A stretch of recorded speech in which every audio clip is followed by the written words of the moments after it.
Hello students, yes आज video है हमारा किस पे बेस। यस चैप्टर 5 हमारा चल रहा है और लेक्चर 1 की वीडियो ऑलरेडी आपने देख ली होगी। तो आज हम लेक्चर 2 में क्या करने जा रहे हैं, आगे कुछ न्यू टॉपिक नहीं स्टडी करने जा रहे। जो हमारा लेक्चर 1 है, जो हमने बेसिक चीज़ें समझी थी वहाँ पर, उसी को हम यहाँ न्यूमेरिकली विद एग्जाम्पल समझ रहे हैं कि हमारे वो कंसेप्ट क्लियर है कि नहीं। अगर वो कंसेप्ट क्लियर है तो हमारी आज की जो एग्जाम्पल है वो सॉल्व हो सकता है। यानी लेक्चर 2 में आज हमारा एग्जाम्पल है, न्यूमेरिकल्स प्रॉब्लम है, जो कि हमने लेक्चर 1 में हमने जो थ्योरी समझी उसी पे base. Yes, first example, a constant force acting on a body of mass 3 kg changes from 2 meter per second to 3.5 meter per second, yes, in how much time? 25 second, और इन the direction of the motion of the body.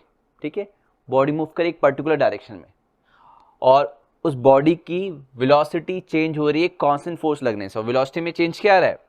2 metre पर second से 3.5 metre पर second. Okay, ये velocity में change है, लेकिन ये change इतने टाइम में आ रहा है, 25 सेकेंड में आ रहा है। तो आपको क्या फाइंड करना है? आपको फाइंड करना है what is the magnitude and direction of force. तो फोर्स लगा है तभी वेलोसिटी चेंज हुई है। ओके, तो लेट की कोई बॉडी है, मास 3 kg है और अभी ये रेस्ट पे नहीं है। जब इस पे फोर्स लगा तो ये ऑलरेडी मोशन में थी, 2 मीटर पर सेकेंड इसकी स्पीड थी और ये फोर्स लगा, फोर्स अप्लाई किया हमने, और ये जो वेलोसिटी 2 मीटर पर सेकेंड, इसको हम कहेंगे ये इनिशियल वेलोसिटी है। फोर्स लगने से ये वेलोसिटी इंक्रीज होकर के, मास तो वही रहा, मास नहीं चेंज हो रहा है, वेलोसिटी चेंज हो रही है, फोर्स अप्लाई किया। Now the velocity become 3.5 metre पर सेकेंड। ओके, तो जो ये फोर्स लग रहा है, बस फोर्स यहाँ पर 3 kg पे लग रहा है, 2 मीटर पर सेकेंड जब वेलोसिटी थी तब लग रहा है। तो फोर्स ये जो लगा F, उससे ये वेलोसिटी 2 मीटर पर सेकेंड इंक्रीज हो गई, 3.5 मीटर पर सेकेंड होगी। तो यानी अगर वेलोसिटी इंक्रीज हुई है तो इसलिए इंक्रीज हुई है क्योंकि force in the direction of motion apply हुआ, यानी मोशन ऑफ बॉडी की डायरेक्शन में फोर्स अप्लाई हुआ। अपोजिट होता तो वेलोसिटी डिक्रीज होती। तो यस, अब इसको सॉल्व करते हैं, फोर्स फाइंड करते हैं। तो आप देखो टाइम गिवन है, यस यहाँ पे फोर्स लगा तो इस टाइम इंटरवल में यहाँ दे रखा है कि जहाँ पे फोर्स लगा वहाँ से 0 स्टार्ट करते हैं और T time, that means 25 second के लिए ये फोर्स अप्लाई किया हमने। बॉडी इस पोजीशन से इस पोजीशन में डिस्प्लेस तो हुई, वेलोसिटी इंक्रीज तो हुई, 2 मीटर पर सेकेंड से 3.5 मीटर पर सेकेंड हुई, लेकिन ये टाइम दिया है वो 25 सेकेंड में। तो ये 25 सेकेंड है आपका ये टाइम। क्लियर? तो गिवन है u 2 मीटर पर सेकेंड। पहले हमने क्वेश्चन को समझ लिया, ड्रॉ कर लिया। ठीक है, ड्रॉ करने की जरूरत होती नहीं है, लेकिन हम ड्रॉ करेंगे तो हमें ये चीज़ क्लियर हो जाएगी हमें करना क्या है। बहुत जल्दी शॉर्टकट में मिस्टेक होती है। तो u is equal to 2 metre पर second, v is equal to 3.5 metre पर सेकेंड फोर्स लगने से, and the time is t 25 second. Okay, now we have to find the force. अब यहाँ पे आप सोचो कि फॉर्मूला क्या होगा। फॉर्मूला क्या होता है? हमने कौन सा टॉपिक लेक्चर 1 में जो स्टडी किया था जो यहाँ अप्लाई हो रहा है? Second law of motion. And according to second law of motion, force is equal to, yes, the rate of change of momentum, m v minus u, और m कॉमन ले लिया अपॉन t, जिसको हम m a भी लिख सकते हैं। तो या तो पहले आप एक्सेलरेशन फाइंड कर लो और एक्सेलरेशन वैल्यू पुट कर दो, देन फोर्स, या आप डायरेक्ट में वैल्यू पुट कर दो, तो जैसे भी कर सकते हैं। तो लेट में पहले एक्सेलरेशन ही फाइंड कर लेता हूँ, कि अगर आपसे कहा जाता है एक्सेलरेशन फाइंड करो, देन आप क्या करते? v minus u upon t करते। तो फर्स्ट एक्सेलरेशन फाइंड कर लेते हैं, a is equal to v minus u 3.5 minus 2 upon time 25 second. तो इट इज 1.5 आया, 3.5 minus 2 upon 25, how much? Calculate करो। यहाँ कैलकुलेशन में बच्चे बस डेसिमल में गलती कर देते हैं, तो अगर इसको आप गलती हो रही है तो 15 अपॉन क्या लिख सकता हूँ? ये डेसिमल रिमूव करने के लिए 0, और अभी भी प्रॉब्लम है तो आपको 150 ऊपर कर देते, 0 इंक्रीज करते तो नीचे एक 0 और। तो आप देख सकते हैं कि ये 25 इंटू 100 है, और ये 25 6 होता है 150, तो 6 अपॉन 100, यस 6 अपॉन 100 आपका 0.06 मीटर पर सेकेंड स्क्वायर क्या आ गया? एक्सेलरेशन आ गया, 0.06 मीटर पर सेकेंड स्क्वायर। जल्दी में मिस्टेक होती है बस, ठीक है, हमें आता है, हमने जल्दी में मिस्टेक कर दी, 0.06 की जगह 0.6 लिख दिया। नाउ फोर्स का formula, mass into acceleration, ma मास की वैल्यू गिवन है, यस 3 kg इनटू, अब एक्सेलरेशन फाइंड कर चुके हैं 0.06 and what is the value, yes 0.18। अब इतना आंसर नहीं है, न्यूटन जरूर लिख दें आप, ऐसा यूनिट, नहीं तो मार्क्स चले जाएंगे आपके। तो ये हमारा सोल्यूशन है, फोर्स आ गया, लेकिन अभी भी कंप्लीट नहीं है, हमने तो मैग्नीट्यूड फाइंड किया ना। What is the direction, direction yes, क्योंकि फोर्स जो लग रहा है वो इन द डायरेक्शन ऑफ मोशन लग रहा है, तभी वेलोसिटी इंक्रीज हो रही है। Yes, in the direction of motion, in the direction of motion या चेंज इन वेलोसिटी, वेलोसिटी की डायरेक्शन चेंज होने की यही है ना। तो यस, इसी डायरेक्शन में फोर्स लग रहा है। अगर हम इसको कहें कि ये अलोंग द एक्स एक्सिस है, तो फोर्स भी अलोंग द एक्स एक्सिस है। अगर एक्स एक्सिस कहें तो अगर आपने वेक्टर कंसेप्ट पढ़ा है तो आई कैप कहेंगे, तो फोर्स की डायरेक्शन अलोंग आई कैप होगा। क्लियर है? तो मैग्नीट्यूड एंड डायरेक्शन दोनों हमने इंडिकेट कर दिया। नेक्स्ट एग्जांपल, अब यहां पे वेक्टर फॉर्म में, और force F vector, okay, F vector given है आपको, this one 6 i cap minus 8 j cap plus 10 k cap. इसका मतलब ये कि जो फोर्स के 3 कंपोनेंट है along the x axis, y minus y axis minus 8 j है ना, यानी minus y axis, k cap z axis के अलोंग 10, ये आपका कुछ ऐसे तरीके फोर्स लग रहा है। ओके, तो फोर्स अप्लाई हो रहा है, इसके 3 कंपोनेंट हैं एंड फोर्स की वैल्यू है f vector is equal to 6 i cap minus 8 j cap plus 10 k cap, और ये न्यूटन में। तो ये वेक्टर फॉर्म में फोर्स का मैग्नीट्यूड क्या होगा, क्योंकि पहले फोर्स का मैग्नीट्यूड फाइंड करेंगे, देन वहां से एक्सेलरेशन की वैल्यू आएगी। ठीक है, एक्सेलरेशन की वैल्यू तब जब हमें मास गिवन हो, लेकिन यहाँ पर क्या है कि यहाँ एक्सेलरेशन दिया है और हमें मास निकालना है, तो यानी यहाँ पर हमें मास फाइंड करना, मास क्या है, स्केलर क्वांटिटी है। तो अब हमें फोर्स का मैग्नीट्यूड निकालना पड़ेगा, यानी एफ वेक्टर का मॉड, और फिर मास आएगा। और कौन सा फॉर्मूला, अगेन वही सेकेंड लॉ ऑफ मोशन पे base, f is equal to m a. Yes, आपको वेक्टर में आपको बताया था ना किसी वेक्टर का मैग्नीट्यूड कैसे निकालते हैं, तो ये एफ वेक्टर, इसका मैग्नीट्यूड कैसे आएगा, अंडर स्क्वायर रूट में आई कैप के आगे जो कॉफिशिएंट है 6 उसका स्क्वायर प्लस जे कैप के आगे माइनस 8 स्क्वायर एंड प्लस के कैप के आगे 10। This is the magnitude of force.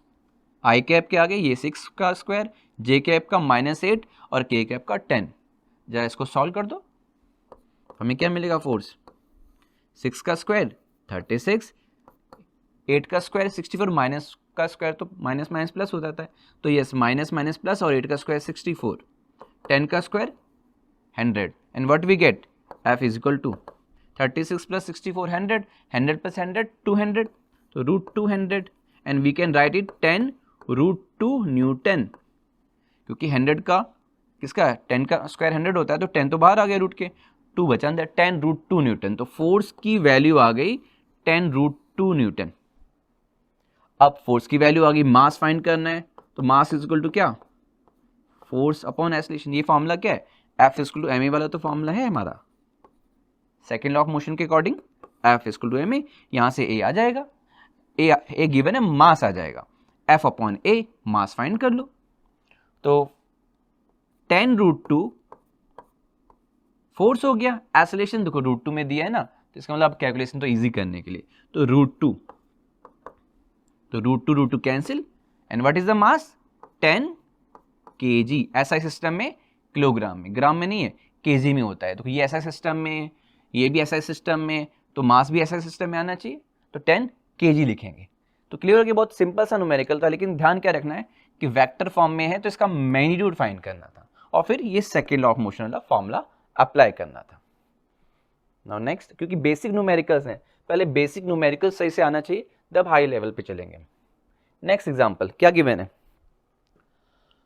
a 5 kg block is resting on a smooth surface, smooth surface है, okay, it is struck by z। अब smooth surface मतलब यहाँ friction वाला concept नहीं आपको इंक्लूड करना है, फ्रिक्शन के बारे में नहीं सोचना है, तो जेट, वाटर जेट वो स्ट्राइक कर रहा है, रिलीजिंग वाटर, और वाटर क्या रिलीज कर रहा है वो 3 kg पर सेकेंड, ध्यान रखना kg मास है, पर सेकेंड टाइम है, यानी मास अपॉन टाइम गिवन है। ठीक है, m/t गिवन है, तो हमें यहाँ पर मास पर यूनिट टाइम गिवन है, हाउ मच 3 kg/s, इतना वाटर पर सेकेंड में, ये स्पीड गिवन है 4 मीटर/सेकेंड, तो इतना मास ऑफ वाटर उस जेट से रिलीज हो रहा है, यस 3 kg वाटर रिलीज हो रहा है एक सेकेंड में, यानी मास पर यूनिट टाइम 3 kg/s है और v 4 मीटर/सेकेंड है। Calculate initial acceleration of the block. अब ये जैसे ये ब्लॉक है एक स्मूथ सरफेस पे, यानी फ्रिक्शन नहीं है, यहां पर ये वाटर जेट इसको हिट कर रहा है, तो यानी कि ये फोर्स अप्लाई कर रहा है ना वाटर जेट। अब ये फोर्स अप्लाई कर रहा है इस ब्लॉक पे। अब ब्लॉक का मास गिवन है, यस ब्लॉक का मास गिवन है 5 kg गिवन है, तो ये कितना फोर्स अप्लाई कर रहा है वाटर जेट, तो वाटर जेट जो फोर्स अप्लाई कर रहा है वो आप इस गिवन वैल्यू से फाइंड कर सकते हैं, yes F equal to mv/t, F equal to mv/t, आप यहां देख सकते हो m/t into v, water jet का मास पर यूनिट टाइम, यानी जितना वाटर रिलीज, क्योंकि वाटर ही तो हिट कर रहा है, तो मास पर यूनिट टाइम गिवन है 3 kg/s यानी 3, और m/t गिवन है, v गिवन है 4, तो इस तरीके से फोर्स आ गया कि जो वाटर जेट फोर्स अप्लाई कर रहा है इस ब्लॉक पे वो कितना आ गया 12 SI सिस्टम में न्यूटन, क्योंकि ये SI सिस्टम में ये भी SI सिस्टम में, तो फोर्स 12 न्यूटन आ गया। दैट मीन्स हमारे पास ये आ गया कि फोर्स अप्लाई हो रहा है 12 न्यूटन का। अब जब ब्लॉक पे 12 न्यूटन का फोर्स लग रहा है तो what is the acceleration, mass of block given है, तो yes second law of motion के according F equal to ma and we have to find the acceleration A, force applied upon mass, and force जो water jet apply कर रहा है वो 12 Newton already find कर चुके हैं, 12 मास 5, यस 12/5 कितना 2.4 यूनिट मीटर/सेकेंड स्क्वायर। क्लियर हो गया, एक्सेलरेशन आ गया। तो ये भी सिंपल एग्जांपल, बस थोड़ा सा ये सोचना था आपको कंसेप्ट कि वाटर जेट कितना फोर्स अप्लाई कर रहा है, यहां थोड़ा दिमाग लगाना है, ये तो डायरेक्ट फॉर्मूले से आ जाएगा, तो यानी पहले F फाइंड करने में थोड़ा सा कंसेप्ट सोचना पड़ेगा। Next, a body of mass 5 kg acted upon by 2 perpendicular forces 8 newton and 6 Newton, force लग रहा है, देखते डायरेक्शन क्या है, हाँ डायरेक्शन परपेंडिकुलर गिवन है, ठीक है, यानी ये दोनों फोर्सेस परपेंडिकुलर लग रही हैं। हमें क्या फाइंड करना है, find the magnitude and direction of acceleration. अब एक बॉडी पे दो फोर्स लग रही हैं और फोर्स होती है वेक्टर क्वांटिटी, और डायरेक्शन बहुत जरूरी होता है वेक्टर क्वांटिटी में, क्योंकि डायरेक्शन के बेसिस पे हमें नेट फोर्स निकालना होता है। तो यस एक बॉडी है, दिस वन 5 kg है, ओके, फोर्स लग रहा है 8 न्यूटन एंड 6 न्यूटन परपेंडिकुलर। तो लेट की मैं कह रहा हूं अगर ये 8 न्यूटन का फोर्स लग रहा है अलोंग द एक्स एक्सिस, तो उसको मैं 8I भी कह सकता हूं, ठीक है, और ये फोर्स यहां पर 6 न्यूटन का इस डायरेक्शन में लग रहा है, कैसे कहा परपेंडिकुलर ना, तो 8 न्यूटन ये ले लिया, इसके परपेंडिकुलर ड्रॉ कर दिया मैंने 6 न्यूटन, तो अगर ये एक्स एक्सिस मान लिया तो ये वाई एक्सिस मान लिया 6 न्यूटन, तो ये क्लियर दिख रहा है perpendicular forces 8 newton and 6 Newton. तो अब इस 5 kg पे नेट फोर्स कितना लगेगा, वेक्टर के अकॉर्डिंग नेट फोर्स का formula F net is equal to vector form में F1 प्लस F2। तो अब आपने ट्राइंगल ऑफ एक्टेडिशन स्टडी किया था, उसमें पैरेललोग्राम लॉ आपको याद है, इस 5 kg ये आपका फोर्स यहाँ एक्ट कर रहा है 8 न्यूटन एक 6 न्यूटन का, तो जो नेट फोर्स आएगा वो ऐसे आएगा, this is the net force, direction ये होगी।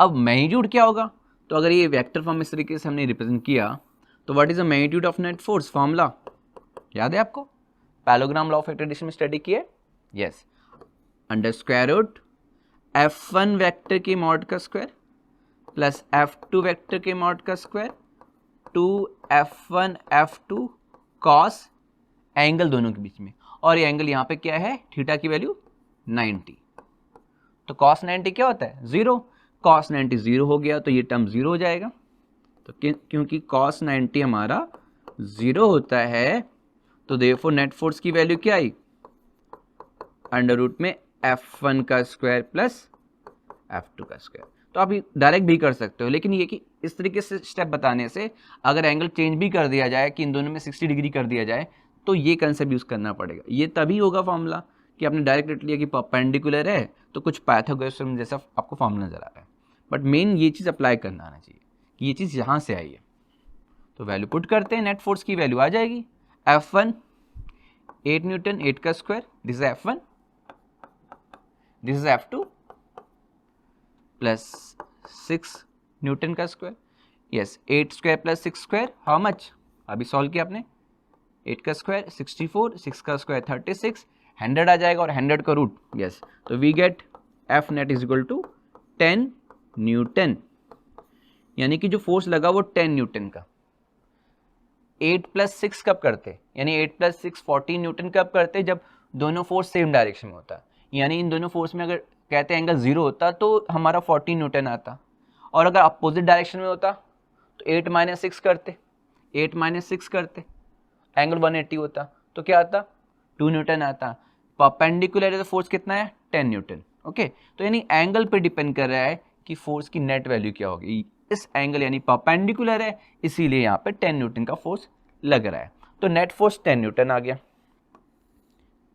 हमको क्या फाइंड करना है एक्सेलरेशन, तो जो नेट एक्सेलरेशन आएगा उसका मैग्नीट्यूड क्या होगा, net force upon mass, and what is net force 10 newton, mass कितना है 5 and it is 2 metre per second square, लेकिन हमें डायरेक्शन भी बोला गया है, मैग्नीट्यूड तो आ चुका है हमारा 2 metre per second square, and what is the direction, तो हम कह देंगे ये जो 8 न्यूटन वाला फोर्स है इसके रिस्पेक्ट में, यानी एक्स एक्सिस मान लेंगे तो इसके रिस्पेक्ट में ये एंगल, जैसे अल्फा आपको याद होगा स्टडी किया है, तो 10 अल्फा का फॉर्मूला, जैसे जो रिजल्टेंट नेट फोर्स आया 10 अल्फा का फॉर्मूला क्या है, how we can find the 10 alpha, या तो सिंपली फाइंड कर सकते हैं परपेंडिकुलर, जो यहाँ परपेंडिकुलर आप यहाँ इमेजिन कर सकते हैं परपेंडिकुलर अपॉन बेस, तो परपेंडिकुलर में क्या है 6 न्यूटन,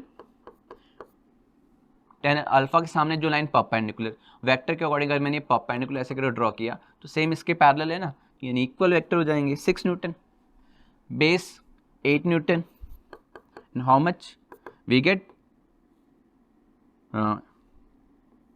3/4, तो 10 अल्फा इज इक्वल टू 3/4। अब ये वैल्यू कितनी होगी, ये आपका लेस देन 1 है, 1 से ज़्यादा यानी 45 डिग्री से ज़्यादा, 1 से कम यानी 45 से कम, इसको आप देख लेंगे तो ये 37 क्या अल्फा 37 आ जाएगा, नहीं तो आपको ये टेबल दिया हो ठीक है, आप इतना भी आंसर लिख देंगे कि alpha is equal to 10 inverse 3/4 तो भी सही है, फिलहाल 10 इनवर्स 3/4 यानी कि 10 अल्फा का 3/4 है तो अल्फा जो आएगा वो 37 डिग्री आएगा, और अगर 4/3 होगा 4/3 यानी 1 से ज़्यादा यानी 45 से ज़्यादा, वो क्या आएगा 53 के आसपास, ओके 53 डिग्री। तो इस तरीके से एंगल भी फाइंड कर लिया, क्योंकि एंगल बताता है डायरेक्शन, यानी कि एक्स एक्सिस से ये एंगल कितना हो जाएगा आपका 37 डिग्री हो जाएगा, तो डायरेक्शन आ गई, मैग्नीट्यूड आ गया, ये एग्जांपल कंप्लीट हो गया। Next, a force of 50 newton acts in the direction as shown in the figure, 50 newton का फोर्स लग रहा है, लेकिन ये देखो एंगल से लग रहा है 60 Newton, sorry 50 Newton 60 degree angle से। अब इस फोर्स को जरा हम आगे कंटिन्यू दिखाते हैं, ये है ऐसे करके, अब ये सरफेस पे ब्लॉक है तो फोर्स के इस कंपोनेंट की वजह से वो इस डायरेक्शन में एक्सेलरेट होगा, ये कंपोनेंट तो नॉर्मल लग रहा है इस सरफेस के, ये हमारा Fy कंपोनेंट हो जाएगा, ये along the x axis Fx component हो जाएगा, क्या वैल्यू होगी Fx, यानी जिस डायरेक्शन में हम कह रहे हैं कि एक्सेलरेशन फाइंड करना है उस डायरेक्शन फोर्स की वैल्यू क्या होगी F, दिस इज F, और ये एंगल कितना होगा, अब ये 60 है तो ये 60 हुआ ना वर्टिकली अपोजिट से, ये 60 हुआ तो जिससे एंगल बनता है वो कंपोनेंट, अब ये कंपोनेंट फिर इस 60 के अकॉर्डिंग तो ये F का कॉस कंपोनेंट हुआ, और फिर ये 60 के अकॉर्डिंग ये F का साइन कंपोनेंट हुआ, ठीक है, तो फिर यहाँ पे Fx कहेंगे F का साइन 60 कंपोनेंट, F साइन 60 होगी यानी Fx की वैल्यू, क्योंकि जिससे एंगल बनता है वो बेस, और बेस में वो कॉस कंपोनेंट आता है, और बेस के परपेंडिकुलर यस ये साइन, तो यानी कि जो एक्सेलरेशन है जिस डायरेक्शन में, उसमें फोर्स का कॉम्पोनेंट क्या है, एफ साइन 60 है। तो एफ एक्स क्या, f 50, what is sine 60, √3/2 and what we get 25 √3 newton. Check कर लो सही आ रहा है। जल्दी में साइन 60 1/2 बच्चे पुट कर देते हैं, साइन 60 √3/2 होता है, इसमें भी मिस्टेक होती है। तो आपको ध्यान रखना है, ये एंगल 60 है, वर्टिकल अपोजिट ये 60, जिससे एंगल बनता है वो कॉस कॉम्पोनेंट, और कॉस के परपेंडिकुलर ये साइन। क्लियर। तो ये फोर्स आ गया। अब जिस डायरेक्शन फोर्स है उसी डायरेक्शन में एक्सेलरेशन है, इसको AX भी कह सकते हो, जो हमें A इंडिकेट कर रखा है, जो हमें A फाइंड करना है, क्योंकि ब्लॉक सरफेस पे इस डायरेक्शन मूव करेगा। तो जो हमारा कंपोनेंट आया एक्सेलरेशन का उस डायरेक्शन में, AX यानी जो हमारा A गिवन है वो क्या आएगा, yes it is force upon mass. Force कितना, 25 √3, मास कितना गिवन है, it is given 5 kg, 5 kg and what we get, acceleration AX यानी जो हमें A इंडिकेट किया इस डायरेक्शन में along the x axis, A क्या आएगा 5 √3 and what is unit, metre पर सेकेंड स्क्वायर। ओके, तो हमने फाइंड कर लिया acceleration of block A is 5 √3 metre पर सेकेंड स्क्वायर। तो ये देखो हमने यहाँ पे क्या यूज किया, अब तक हमने सेकेंड लॉ ऑफ मोशन और प्लस वेक्टर फॉर्म वाला कंसेप्ट स्टडी किया। तो यानी कि देखो वेक्टर बहुत इंपॉर्टेंट है। हमने जो parallelogram law of vector addition समझा था चैप्टर 4 में, उसको यूज करना है आगे के चैप्टर में, इसलिए वेक्टर वाला चैप्टर बहुत इंपॉर्टेंट है। भले हमें लॉज ऑफ मोशन वाले फॉर्मूला प्रिपेयर है FS में, लेकिन यहाँ पर वेक्टर कंसेप्ट के बिना हम इसके न्यूमेरिकल्स नहीं कर सकते। ओके, तो इसलिए वेक्टर कंसेप्ट भी अच्छे से आना चाहिए और आगे के फॉर्मूले भी आपको याद होने चाहिए। तो इस तरीके से हमें लेक्चर 1 का कंसेप्ट लेक्चर 2 में हमने न्यूमेरिकल्स में और अच्छे से समझ लिए। ओके, जल्दी ही हम नेक्स्ट वीडियो में आपसे मिलते हैं। Thank you.